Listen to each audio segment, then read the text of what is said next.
ಇವತ್ತಿನ ಈ ವಿಡಿಯೋ ನಂದಿನಿ ಇತಿಹಾಸದ ಬಗ್ಗೆ. ನಮಸ್ಕಾರ ಸ್ನೇಹಿತರೆ, ಕರ್ನಾಟಕದ ಪ್ರತಿ ಮನೆಯ ಬೆಳಗಿನ ಆರಂಭವಾಗೋದೇ ಒಂದು ಕಪ್ ಬಿಸಿ ಬಿಸಿ ನಂದಿನಿ ಹಾಲಿನ ಕಾಫಿ ಅಥವಾ ಟೀಯಿಂದ. ಇಂದು ನಂದಿನಿ ಕೇವಲ ಒಂದು ಬ್ರ್ಯಾಂಡ್ ಅಲ್ಲ, ಅದು ಕನ್ನಡಿಗರ ಹೆಮ್ಮೆ. ಆದರೆ ಈ ಬಿಳಿ ಕ್ರಾಂತಿಯ ಹಿಂದೆ ದಶಕಗಳ ಪರಿಶ್ರಮ ಮತ್ತು ಲಕ್ಷಾಂತರ ರೈತರ ಬೆವರಿನ ಹನಿ ಇದೆ ಅನ್ನೋದು ನಿಮಗೆ ಗೊತ್ತಿದ್ಯಾ? ಬನ್ನಿ ಇವತ್ತಿನ ಈ ವಿಡಿಯೋದಲ್ಲಿ ಕರ್ನಾಟಕ ಹಾಲು ಮಹಾಮಂಡಳಿ ಅಂದರೆ KMF ಮತ್ತು ನಂದಿನಿ ಬೆಳೆದು ಬಂದ ಹಾದಿಯನ್ನು ತಿಳಿಯೋಣ. 1976ರ ದಶಕದಲ್ಲಿ ಭಾರತದಲ್ಲಿ ಶ್ವೇತ ಕ್ರಾಂತಿ ಶುರುವಾಯಿತು. ಅಂದು ಕರ್ನಾಟಕದಲ್ಲಿ ಹಾಲು ಉತ್ಪಾದನೆ ರೈತರಿಗೆ ಸರಿಯಾದ ಬೆಲೆ ಸಿಗುತ್ತಿರಲಿಲ್ಲ. ಆಗ ಡಾಕ್ಟರ್ ವರ್ಗೀಸ್ ಕುರಿಯನ್ ಅವರು ನೀಡಿದ ಆನಂದ್ ಮಾದರಿ ಕೋಆಪರೇಟಿವ್ ಮಾಡೆಲ್ ಕರ್ನಾಟಕಕ್ಕೆ ವರದಾನವ. 1974ರಲ್ಲಿ ವಿಶ್ವ ಬ್ಯಾಂಕ್ ಸಹಾಯದೊಂದಿಗೆ ಕರ್ನಾಟಕ ಡೈರಿ ಡೆವಲಪ್ಮೆಂಟ್ ಕಾರ್ಪೊರೇಷನ್ ಆರಂಭವಾಯಿತು. ಮೊದಲು ಕೊಡಗು, ಹಾಸನ, ಮೈಸೂರು ಭಾಗಗಳಲ್ಲಿ ಪ್ರಾಯೋಗಿಕವಾಗಿ ಶುರುವಾದ ಈ ಯೋಜನೆ ಇಂದು ರಾಜ್ಯದ ಮೂಲೆ ಮೂಲೆಗೂ ವಿಸ್ತರಿಸಿದೆ.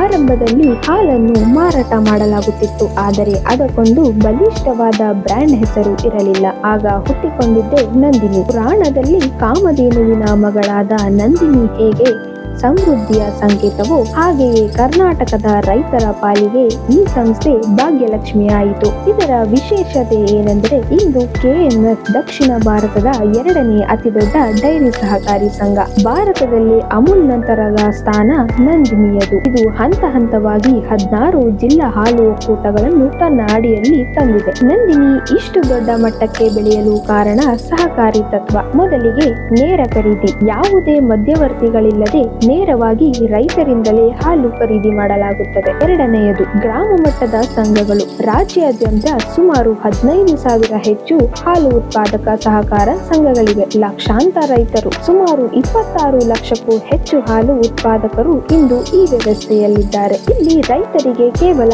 ಹಾಲಿನ ಹಣ ಮಾತ್ರವಲ್ಲದೆ ಪಶು ಆಹಾರ, ಪಶು ವೈದ್ಯಕೀಯ ಸೌಲಭ್ಯ ಮತ್ತು ಬೋನಸ್ ಕೂಡ ಸಿಗುತ್ತಿದೆ. ನಂದಿನಿ ಕೇವಲ ಹಾಲು ಮಾತ್ರವಲ್ಲ, ತುಪ್ಪ, ಮೊಸರು, ಬೆಣ್ಣೆ, ice cream, peda, lassi, chocolate ಇವೆಲ್ಲವೂ ನಂದಿನಿ ಬ್ರ್ಯಾಂಡ್ ಅಡಿಯಲ್ಲೇ ಲಭ್ಯ. ಇದರಿಂದ ಕರ್ನಾಟಕದ ಹಾಲು ಉದ್ಯಮಕ್ಕೆ ದೊಡ್ಡ ಮಾರುಕಟ್ಟೆ ಸಿಕ್ಕಿತು. ನಂದಿನಿ ತುಪ್ಪ, ಇದರ ರುಚಿಗೆ ಸಾಟಿಯೇ ಇಲ್ಲ. ಇಂದಿಗೂ ತಿರುಪತಿ ಲಡ್ಡು ತಯಾರಿಕೆಗೆ ನಂದಿನಿ ತುಪ್ಪವೇ ಬಳಕೆಯಾಗುತ್ತೆ ಅನ್ನೋದು ನಮಗೆ ಹೆಮ್ಮೆಯ ವಿಷಯ. ಸಿಹಿ ಪದಾರ್ಥಗಳು, ಧಾರವಾಡ ಪೇಡ, ಮೈಸೂರು ಪಾಕ್, ಗುಲಾಬ್ ಜಾಮೂನ್ ಹೀಗೆ ಪಟ್ಟಿ ಬೆಳೆಯುತ್ತಾ ಹೋಗುತ್ತೆ. ನಂದಿನಿ ಫ್ರೋಜ್ ಮತ್ತು ಚಾಕ್ಲೇಟ್ ಇತ್ತೀಚಿನ ದಿನಗಳಲ್ಲಿ ಯುವ ಜನತೆಯನ್ನು ಆಕರ್ಷಿಸಲು ಹೊಸ ಹೊಸ ಉತ್ಪನ್ನಗಳನ್ನು ಮಾರುಕಟ್ಟೆಗೆ ತರುತ್ತಿದೆ. ಯಾವುದೇ ಒಂದು ಬ್ರ್ಯಾಂಡ್ ಬೆಳೆಯಲು ದೊಡ್ಡ ಮಟ್ಟದ ಮಾರ್ಕೆಟಿಂಗ್ ಬೇಕು, ಆದರೆ ನಂದಿನಿಗೆ ಸಿಕ್ಕಿದ್ದು ಪೀಪಲ್ಸ್ ಪವರ್. 19ರ ದಶಕದಲ್ಲಿ ನಂದಿನಿ ಕಷ್ಟದಲ್ಲಿದ್ದಾಗ ಡಾಕ್ಟರ್ ರಾಜ್ಕುಮಾರ್ ಅವರು ₹1 ಸಂಭಾವನೆಯನ್ನು ಪಡೆಯದೆ ಅಂಬಾಸಿಡರ್ ಆಗಲು ಒಪ್ಪಿಕೊಂಡರು. ನಮ್ಮ ರೈತರ ಹಾಲು ನಮ್ಮ ನಂದಿನಿ ಎಂಬ ಅವರ ಮಾತು ಕನ್ನಡಿಗರ ಮನ ಗೆದ್ದಿತ್ತು. ಅವರ ನಂತರ ಪುನೀತ್ ರಾಜ್ಕುಮಾರ್ ಅವರು ಕೂಡ ಅದೇ ಪರಂಪರೆಯನ್ನು ಮುಂದುವರಿಸಿ ನಂದಿನಿಯನ್ನು ಯುವ ಪೀಳಿಗೆ ಹತ್ತಿರ ಮಾಡಿದರು. ನಂದಿನಿ ಕೇವಲ ಕರ್ನಾಟಕಕ್ಕೆ ಸೀಮಿತವಾಗಿಲ್ಲ. ಇತ್ತೀಚೆಗೆ ನಡೆದ T20 ವರ್ಲ್ಡ್ ಕಪ್ ಸಮಯದಲ್ಲಿ ಸ್ಕಾಟ್ಲೆಂಡ್ ಮತ್ತು ಐರ್ಲೆಂಡ್ ಕ್ರಿಕೆಟ್ ತಂಡಗಳಿಗೆ ನಂದಿನಿ ಪ್ರಾಯೋಜಕತ್ವ ನೀಡಿ ಅಂತಾರಾಷ್ಟ್ರೀಯ ಮಟ್ಟದಲ್ಲಿ ಸುದ್ದಿಯಾಗಿತ್ತು. ಅಷ್ಟೇ ಅಲ್ಲದೆ ಗಲ್ಫ್ ರಾಷ್ಟ್ರಗಳಲ್ಲಿ ನಂದಿನಿ ಗುಡ್ ಲೈಫ್ ದೊಡ್ಡ ಪ್ರಮಾಣದಲ್ಲಿ ರಫ್ತಾಗುತ್ತಿದೆ. ಸ್ನೇಹಿತರೆ, ನಮ್ಮ ಮನೆಯ ಹಾಲಿನ ಪ್ಯಾಕೆಟ್ ಹಿಂದೆ ಇರುವ ಕತೆ ಇಷ್ಟು ದೊಡ್ಡದು. ರೈತರಿಂದ ನಮ್ಮ ಮನೆಯವರೆಗೂ ಬಂದ ಈ ಪಯಣ ಸಹಕಾರ ಮತ್ತು ಶ್ರಮ. ಸ್ನೇಹಿತರೆ, ನಮ್ಮ ಮನೆಯ ಹಾಲಿನ ಪ್ಯಾಕೆಟ್ ಹಿಂದೆ ಇರುವ ಕತೆ ಇಷ್ಟು ದೊಡ್ಡದು. ರೈತರಿಂದ ನಮ್ಮ ಮನೆಯವರೆಗೂ ಬಂದ ಈ ಪಯಣ ಸಹಕಾರ, ಶ್ರಮ ಮತ್ತು ನಂಬಿಕೆಯ ಕತೆ. ಒಂದು ಗ್ಲಾಸ್ ಹಾಲು ನಮ್ಮ ಬೆಳಿಗ್ಗೆಯ ಮೊದಲ ಶಕ್ತಿ. ಗ್ರಾಮದ ಒಂದು ಚಿಕ್ಕ ಮನೆಯಲ್ಲಿದ್ದ ರೈತನ ಪರಿಶ್ರಮದಿಂದ ಆರಂಭವಾಗುವ ಪಯಣ ಇದು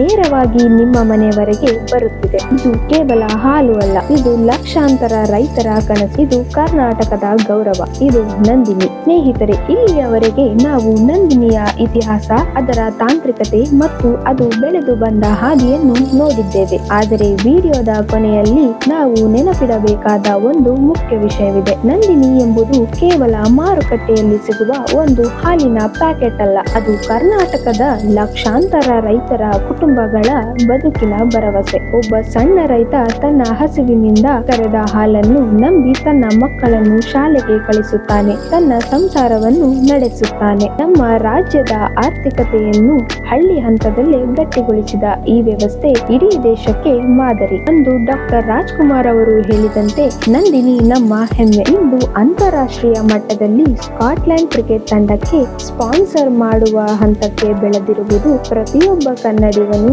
ಹೆಮ್ಮೆ ಪಡುವ ವಿಷಯ. ಮುಂದಿನ ಬಾರಿ ನೀವು ನಂದಿನಿ ಹಾಲಿನ ಪ್ಯಾಕೆಟ್ ಖರೀದಿಸುವಾಗ ನೀವು ಕೇವಲ ಹಾಲು ಪಡೆಯುತ್ತಿಲ್ಲ, ಬದಲಾಗಿ ಒಬ್ಬ ಕರ್ನಾಟಕದ ರೈತನ ಬೆವರಿನ ಹನಿಗೆ ಬೆಲೆ ಕಟ್ಟುತ್ತಿದ್ದೀರಿ ಮತ್ತು ನಮ್ಮ ಮಣ್ಣಿನ ಬ್ರ್ಯಾಂಡ್ ಅನ್ನು ಬೆಂಬಲಿಸುತ್ತಿದ್ದೀರಿ ಎಂದು ನೆನಪಿಡಿ. ನಂದಿನಿ ಇನ್ನೂ ಎತ್ತರಕ್ಕೆ ಬೆಳೆಯಲಿ. ಹೈನುಗಾರಿಕೆ ನಂಬಿದ ರೈತರ ಬದುಕು ಹಸನಾಗಲಿ. ನಿಮಗೆ ಈ ವಿಡಿಯೋ ಇಷ್ಟವಾಗಿದ್ದರೆ ನಮ್ಮ ಈ ಶ್ರಮಕ್ಕೆ ಒಂದು ಲೈಕ್ ನೀಡಿ. ನಿಮ್ಮ ಸ್ನೇಹಿತರೊಂದಿಗೆ ಈ ವಿಡಿಯೋವನ್ನು ಶೇರ್ ಮಾಡಿ. ವಿಶೇಷವಾಗಿ ನಮ್ಮ ರೈತ ಬಾಂಧವರಿಗೆ ಇದನ್ನು ತಲುಪಿಸಿ. ನಂದಿನಿಯ ಬಗ್ಗೆ ನಿಮ್ಮ ಅನಿಸಿಕೆಗಳನ್ನು ತಪ್ಪದೇ ಕಮೆಂಟ್ ಮಾಡಿ. ಮತ್ತೆ ಸಿಗೋಣ ಮುಂದಿನ ವಿಡಿಯೋದಲ್ಲಿ. ಅಲ್ಲಿಯವರೆಗೂ ನಮಸ್ಕಾರ.